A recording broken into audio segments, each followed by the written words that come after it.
Bonjour, donc bienvenue dans cette nouvelle capsule pédagogique. Comme chaque fois lorsque vous travaillez à distance, je vous donne les mêmes consignes. Essayez de travailler dans un endroit calme, dans un espace aéré, c'est meilleur. Forcément, vous choisissez un moment où vous êtes actif pour travailler et vous devez avoir votre cours ouvert aux bonnes pages. La capsule d'aujourd'hui va porter sur la matière la responsabilité en général. Il faut savoir que la matière responsabilité va faire l'objet de deux capsules. Cette capsule-ci, nous allons voir la responsabilité des personnes ainsi que la responsabilité civile. Et la prochaine capsule portera sur la deuxième partie de la responsabilité, c'est-à-dire la responsabilité pénale. Et nous ferons donc une synthèse et des exercices. Comme d'habitude, la DIA, vous commencez à la connaître, celle-ci. Je vous replante le décor général, hein. La séquence 1 avec la prise de décision. La séquence 2, la socialisation, les normes et valeurs. C'est une matière que vous avez vue beaucoup avec la stagiaire.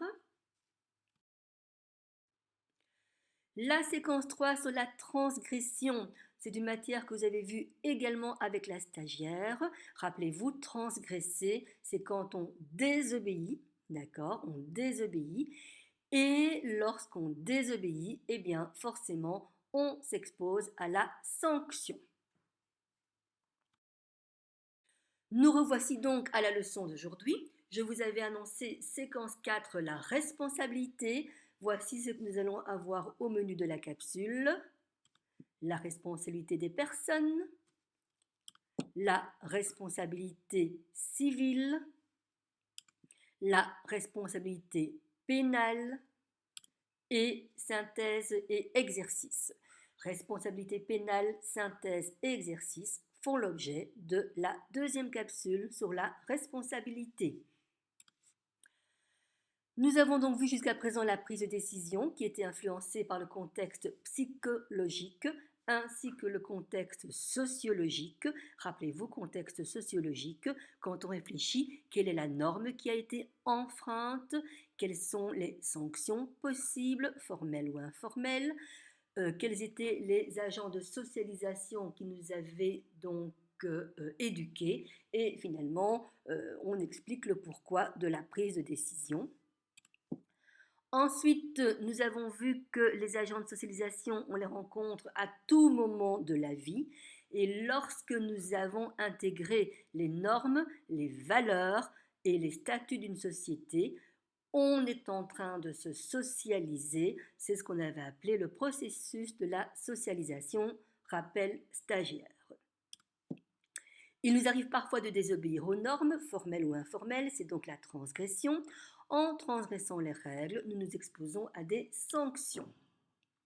Mais bien sûr, et vous êtes souvent au taquet pour réagir, madame, on ne peut pas avoir de sanctions tant qu'on ne nous a pas prouvé qu'on était responsable.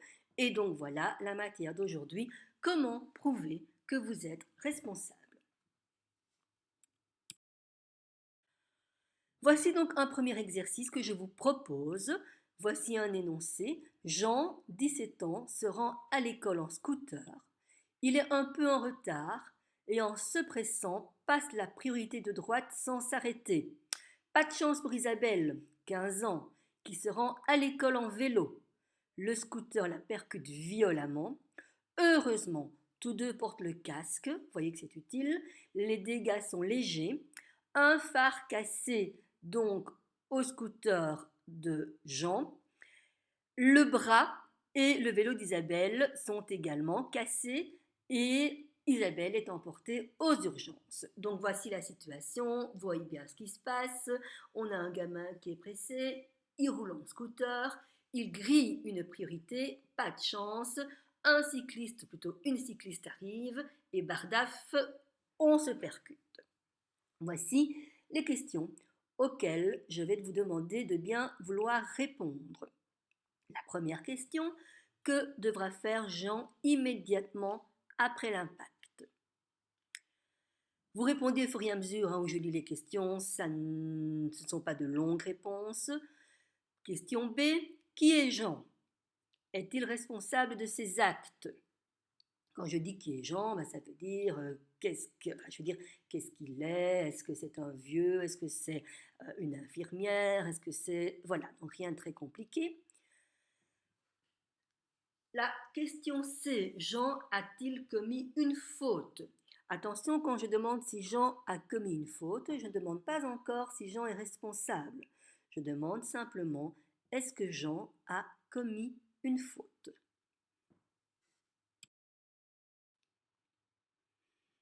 Question D.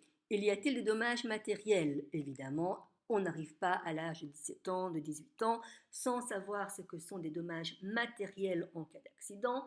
Eh bien, ce sont les dommages qui ne concernent pas les personnes, qui ne concernent pas les blessés.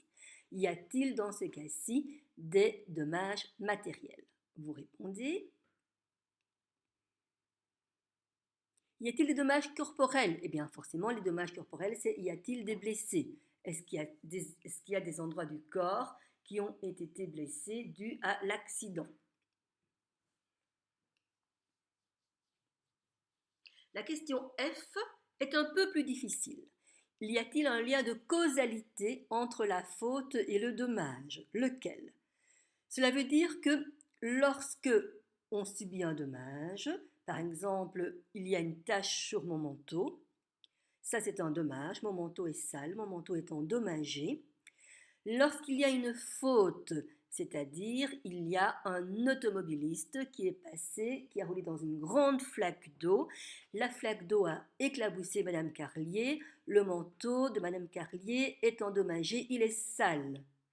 Le lien de causalité, c'est de se demander, est-ce que c'est parce que l'automobiliste est passé dans la flaque d'eau que le manteau est sale, ou est-ce que alors le manteau est sale et ça n'a rien à voir avec l'automobiliste? Eh bien, dans mon exemple de manteau, c'est bien à cause de l'automobiliste qui est passé dans une flaque d'eau que le manteau de Madame Carlier est sale. Et donc là, on dit, il y a un lien de causalité entre la faute et le dommage. Dans l'exemple ici de Jean, y a-t-il un lien de causalité entre le fait que Isabelle est blessée, que le vélo d'Isabelle est cassé et que le scooter est aussi abîmé? Donc les dommages, ce sont bien les trois choses que je viens de vous citer. Y a-t-il un lien de causalité entre la faute de Jean qui a brûlé qui a grillé une priorité? Réfléchissez et dites-moi s'il y a un lien de causalité entre ces deux événements. Des trois éléments que l'on vient de citer, c'est-à-dire un lien de causalité éventuel, un dommage et une faute, de ces trois éléments, dans l'histoire de Jean, que pouvez-vous déduire?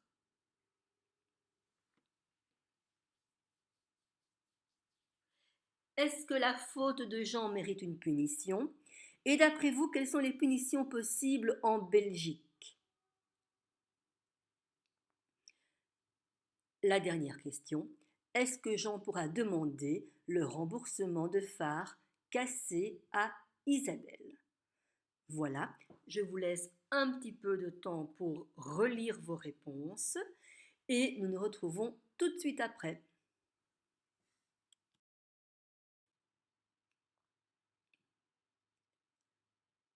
De nouveau, nous sommes ensemble. Vous revoyez donc le petit texte de l'exemple qui a été proposé et nous regardons vos réponses ensemble. Première question, que devra faire Jean immédiatement après l'impact? Eh bien, vous savez bien que lorsque on est face à un accident de la route, il faut appeler la police et l'ambulance pour signaler l'accident. Ici, il y a des blessés.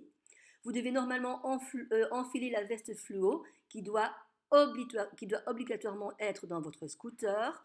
Si maintenant il s'agissait d'un accident entre deux voitures, il faudrait, n'oubliez pas, sécuriser la zone également à l'aide d'un triangle.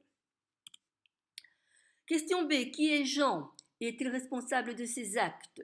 Eh bien, on va dire que Jean est un garçon de 17 ans, donc il n'est pas majeur, puisque la majorité en Belgique est fixée à 18 ans, sauf, attention, pour les accidents de roulage, la majorité est ramenée à 16 ans. Et donc, qui est Jean ici? Eh bien, c'était un jeune garçon de 17 ans qui a grillé une priorité. Question C. Jean a-t-il commis une faute? Ben oui, c'est évident. Oui, il a refusé une priorité de droite et donc, effectivement, Jean a bien commis une faute. Nous passons aux questions suivantes.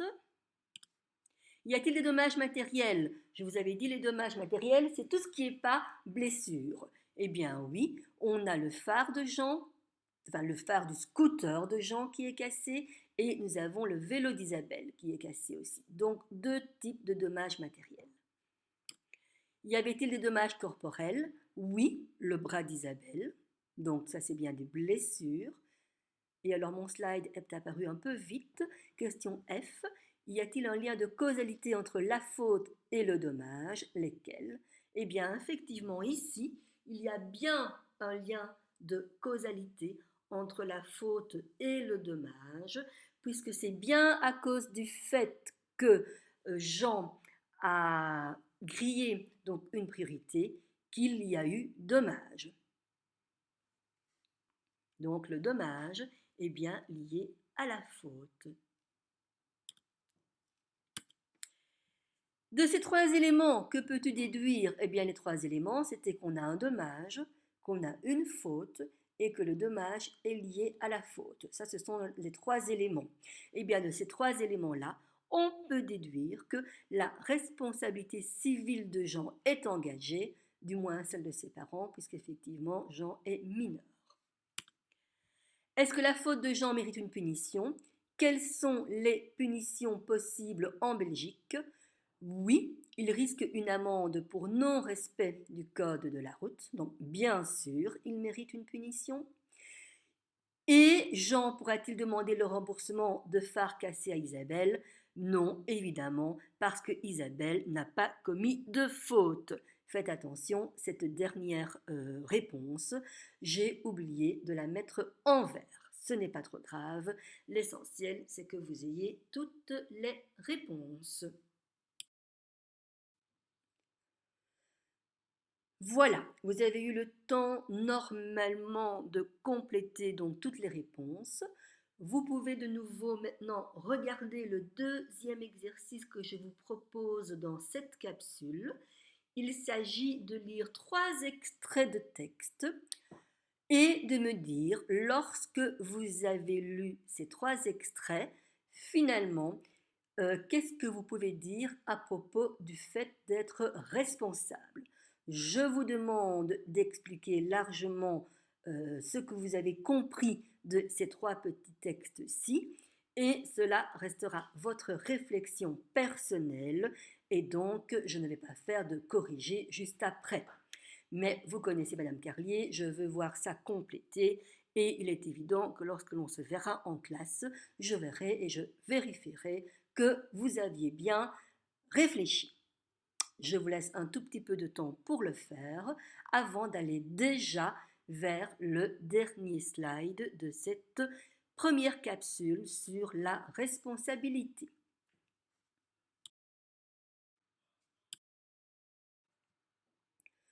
Voilà, vous savez bien que Madame Carlier, elle aime bien de terminer une capsule par une petite synthèse. Nous avons donc vu ce qu'était la responsabilité des personnes, ce qu'était donc la responsabilité civile, et voici donc une petite synthèse. Dans notre système juridique, tous les êtres humains, de la naissance à la mort, sont des personnes, des sujets de droits et d'obligations. Cela veut dire en clair que vous, moi, le bébé qui vient de naître, le vieillard à la fin de sa vie, quand il n'est pas encore décédé, eh bien, ce sont des humains, et qui dit humain dit des personnes qui ont des droits. Vous êtes toujours en train de dire madame, madame, madame, on a le droit. Mais ces humains qui ont des droits ont bien sûr des obligations, c'est logique. Alors, des humains qui ont des droits et qui ont des obligations, on dit qu'ils ont la capacité capacité juridique ou la personnalité juridique. Cela veut simplement dire que s'ils ne répondent pas à certaines conditions qui vont les exclure, ils auront de plein droit le droit d'exercer certaines procédures au niveau de la justice. C'est un petit peu embrouillé, mais j'espère que vous avez compris. Nous allons voir quelles sont les exceptions donc à la capacité juridique. N'ont pas de droit. En tout cas, ce n'est pas vrai de dire qu'ils n'ont pas de droit, mais ils ne peuvent pas les appliquer eux-mêmes. Ils ne peuvent pas en jouir directement. Les mineurs d'âge. Vous n'allez pas demander à un bébé de 3 mois d'aller vers la justice pour faire valoir ses droits. Donc les mineurs d'âge ont des droits, mais ne peuvent pas les faire valoir eux-mêmes. Les personnes porteuses de handicap mental ou dans un état d'incapacité définitive ou temporaire, c'est-à-dire un petit peu, je vous ai déjà dit, Madame Carlier, un petit garçon qui est largement déficient mental, eh bien mon fils n'est pas capable d'aller en justice lui-même. Quelqu'un qui est en crise de démence n'est pas non plus capable de faire valoir ses droits et donc il ne pourra pas s'en prémunir. Deux autres classes de personnes qui ne peuvent pas exercer eux-mêmes leurs droits, les personnes prodigues, c'est l'image en bas à gauche. Vous voyez quelqu'un qui a beaucoup d'argent et qui fait valser son argent comme ça n'importe comment, c'est ce qu'on appelle une personne prodigue. Eh bien, ces personnes prodigues sont mises sous tutelle, c'est certainement le monsieur qui court après lui. Il ne peut pas exercer ses droits parce qu'il n'est pas capable de discernement, il est prodigue, c'est-à-dire qu'il pourrait dilapider l'intégralité d'un capital. Et donc les personnes prodigues ne peuvent pas non plus exercer leurs droits. Dernière catégorie, on appelle ça les faibles d'esprit. Les faibles d'esprit ne sont pas, entre guillemets, aussi incapables que des personnes déficients mentaux. Parfois, bon voilà, on est entre nous. Avant, on entendait parfois parler de l'idiot du village. Eh bien, le faible d'esprit, c'est ce qu'on disait gentiment avant dans les contrées, l'idiot du village. Eh bien, il n'est pas capable non plus, le faible d'esprit d'exercer lui-même ses droits. Et donc, il va devoir se faire représenter. C'est ce que nous voyons directement ici.